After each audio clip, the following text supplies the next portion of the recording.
Why, hello there, beautiful friends. I am excited to walk you through my literacy autobiography. Let me just introduce myself. My name is Evie LaRoe. I just got these awesome new glasses. What do you think?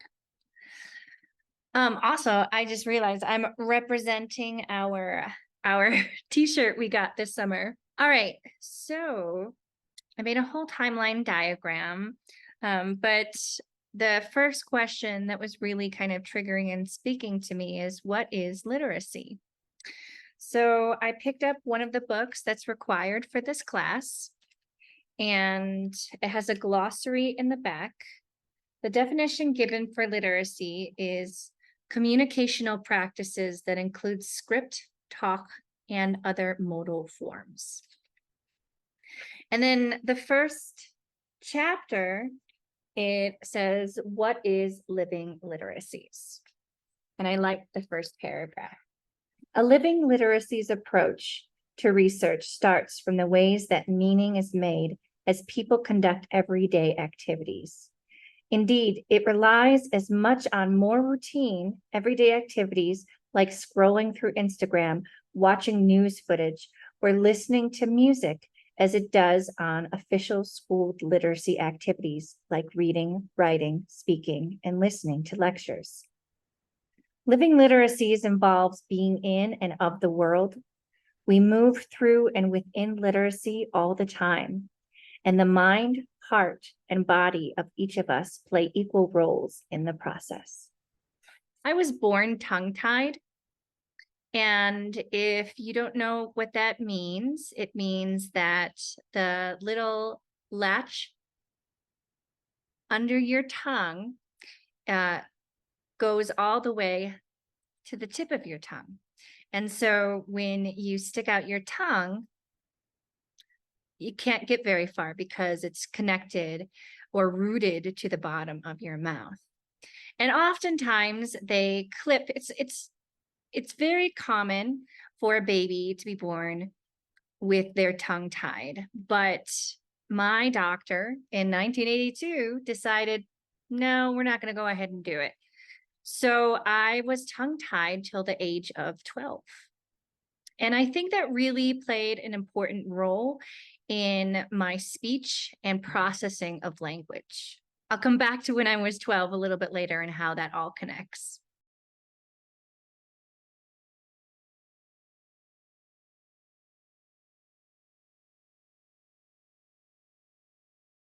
All right, so I mentioned I was born in 1982.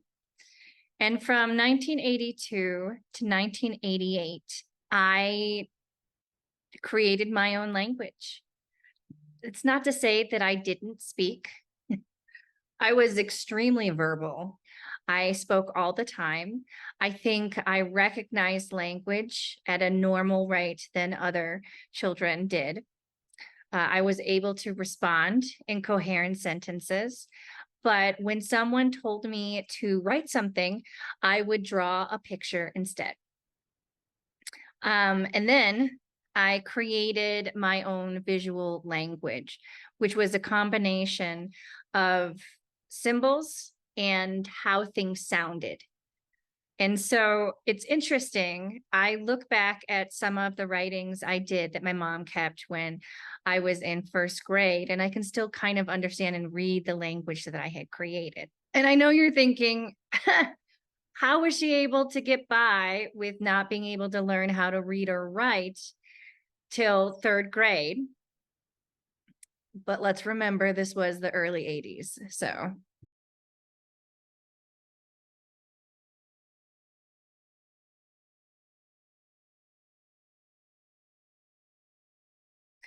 So then in 1988, when I was in third grade, the teacher sat my parents down and they were like, your child needs to learn how to read and write in English in order to succeed. Okay. And my mom, love her. She said, how dare you stifle my child's creativity? But I understand what you're saying. And so they got me a private tutor and I learned how to read and write in English. I think it's important, though, to note that I consider my first language to be art. And so when I was learning English, I was comparing everything to my creative modalities or sense of learning in order to understand this verbal and written language.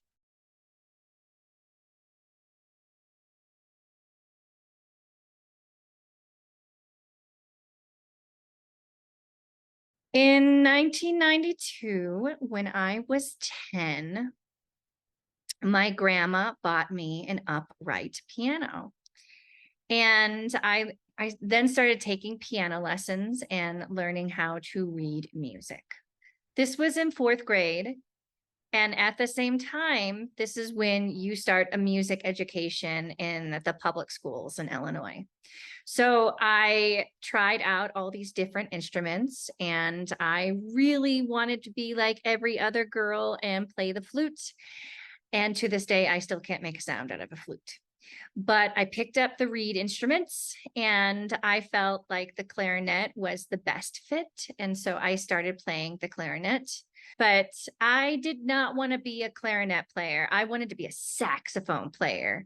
And I got to sixth grade being like, all right, I'm ready to transition to the saxophone. And they're just like, nope, there's too many saxophone players. And I was like, wait a minute.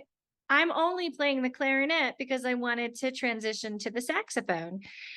And they were like, well, I don't know what to tell you. And I said, well, I refuse this answer or this response. So I picked up an instrument that is very uncommon. And when people see it, they're like, not quite sure what to think of it. And it's called the bass clarinet.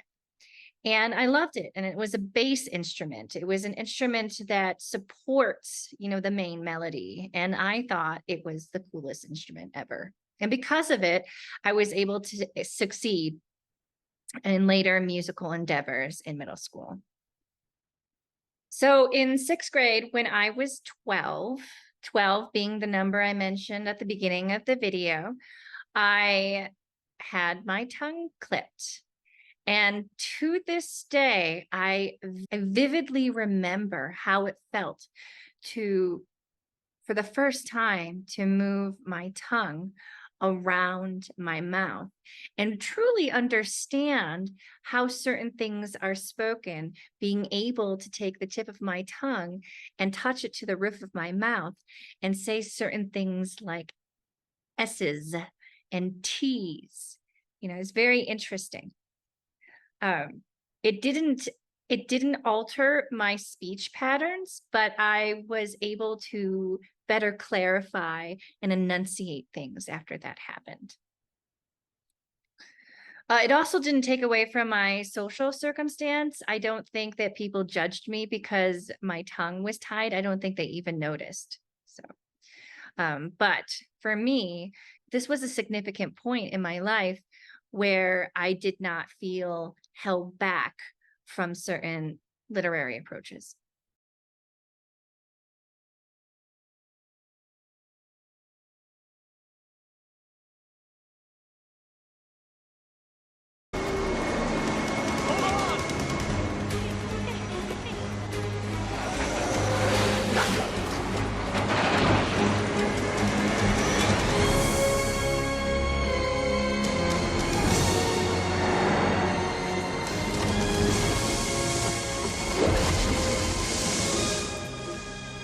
Also in 1994 for Christmas, my dad bought me my first MIDI, and a MIDI is a electrical keyboard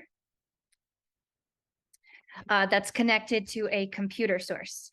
And he also bought me a digital composition program called Finale Allegro, one of the first of its kind. I also took lessons learning how to digitally compose music. Because when I was 12, I wanted to be a music editor for films, and I would talk about every type of film, and I would know every soundtrack available. And I was so dorky and created this composition game where you would have to listen to the first three measures and guess the movie and guess the composer. And but it was my language, and I loved it, and I just dove straight deep into that understanding of feeling and emotion.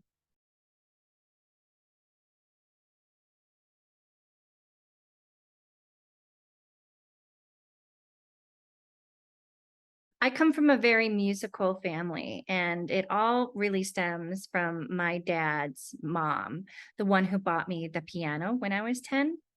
She is a classical singer and is the president, or was the president, she recently passed away, of what was called the Chicago Master Singers. And one of her friends in this group did private voice lessons. So when I was 14, I started classical vocal training. And her name was Dr. Marianne Voss. My brother called her the Dragon Lady. It was a very rigorous and difficult training because my thought process was not literal with its language. As a first soprano, I was taught to sing mostly German, French, and Italian. And it was very difficult to then switch from a second language of English to a third language. She didn't know it at the time, and so she was very firm and strict with me. But for me, I was code switching, constantly code switching from music to English to an additional language.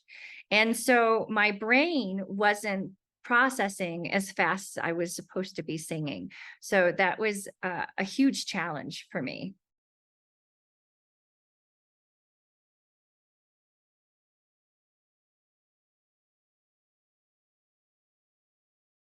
In high school from 1996 to 2000, I was active in all of the creative departments, but you could probably most often find me in the theater. And I really dove into drama and this act of performance. And although I didn't know it or understand it at the time, this was the beginning of me being able to explore literacy in action and how different gendered connotations respond or come to reality within its socially acceptable gendered form.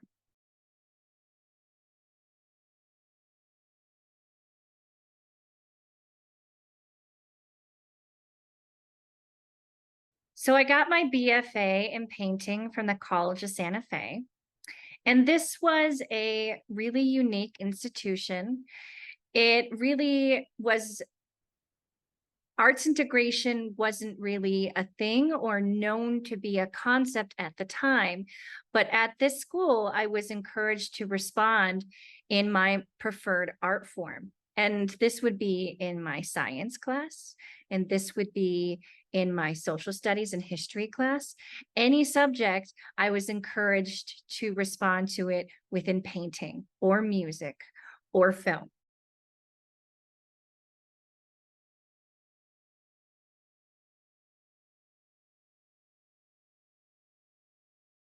After my BFA, I moved to London to pursue being an artist. And I worked in a pub and lived above it in not the greatest conditions.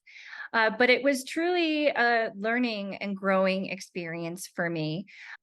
I made many friends and they worked all over the world. I'll never forget one of my friends, her name is Marta, and she came from Poland. And the boss wouldn't let her have certain jobs within the pub because her English wasn't as established as he felt it needed to be in order to perform functions at the bar. So I helped her with these different actions and responses in order to be able to get to the role of barmaid and better pay and better opportunities. But at the same time, my boss was extremely sexist and traditional in gender roles and who could do what at the pub. So this was my first experience of really learning that because I was a woman, I was only allowed to perform certain tasks and I was expected to perform in a certain way. Not only was I learning the difference between American English and British English, I was also learning the concept of gendered language and what is socially acceptable or understood in gender roles. My experiences of working behind the bar were extremely influential. There was a man who had recently lost his wife to cancer the year before, and his buddies at the bar asked if I could help him with painting a portrait of his wife. And he would never speak. He would never associate, but his buddies was able to get him out to the pub. I created a portrait of his wife and presented it to him, and he opened up. He had a spirit again. He started talking, and before I left London, we even danced together and talked about her memory. And it was really a profound experience of learning how powerful art can give a voice to something. And so this led me into getting my master's of science in art therapy.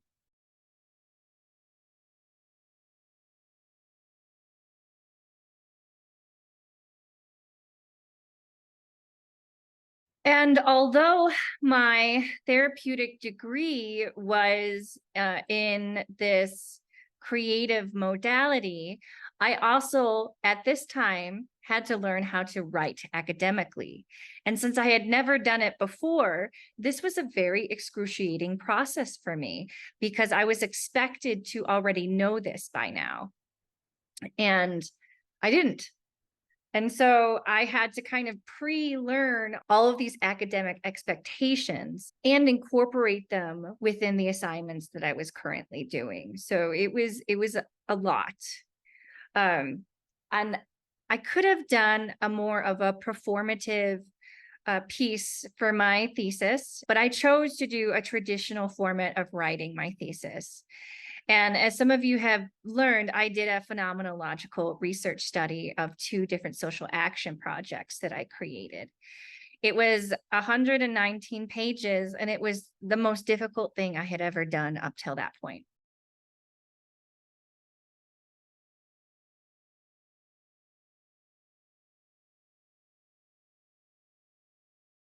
In 2017, I moved to southern China.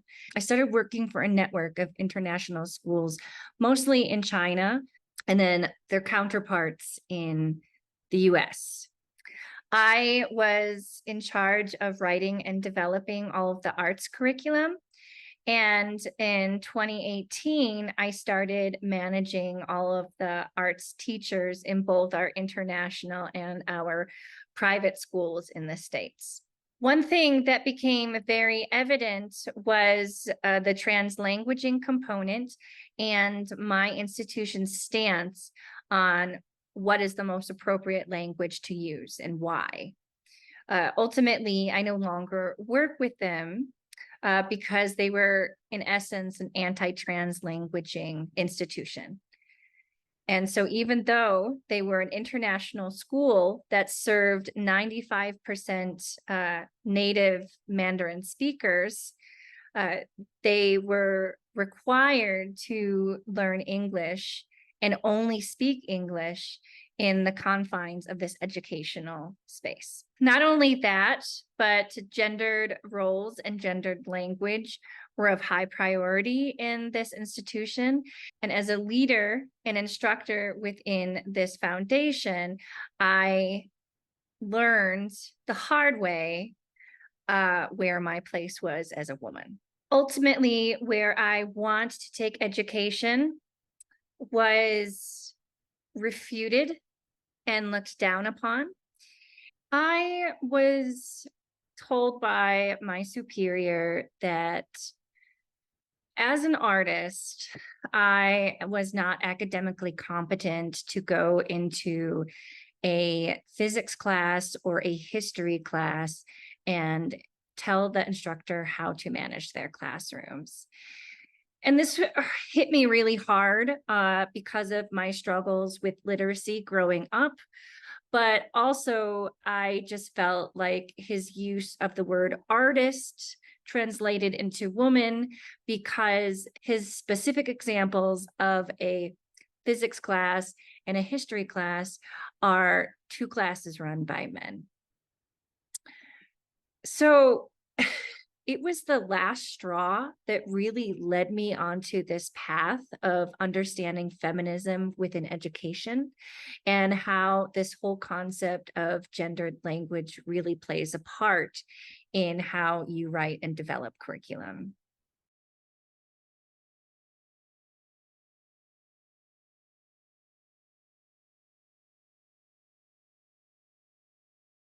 So I hesitantly moved back to the state, no regrets. I moved back to Santa Fe, New Mexico, and I am pursuing my PhD in critical pedagogies with a focus in arts-based strategies. I also have come across a love and a passion for gendered language and incorporating that in the form of curriculum design and how all of this connects or intersects together. And I have taken my experience of academic writing and language from my master's degree, but I have also learned to trust the process of this culmination of my studies and experience and literary experiences within the confines of multimodal responses. And so I challenge myself as a PhD student to learn new multimodal practices in order to understand the material and translate it within an academic sense. But I also am using it as the foundation for how I'm writing curriculum and why I'm writing curriculum. My non-traditional language path has led me to this point, and it has been a fascinating journey that I hope to share with others.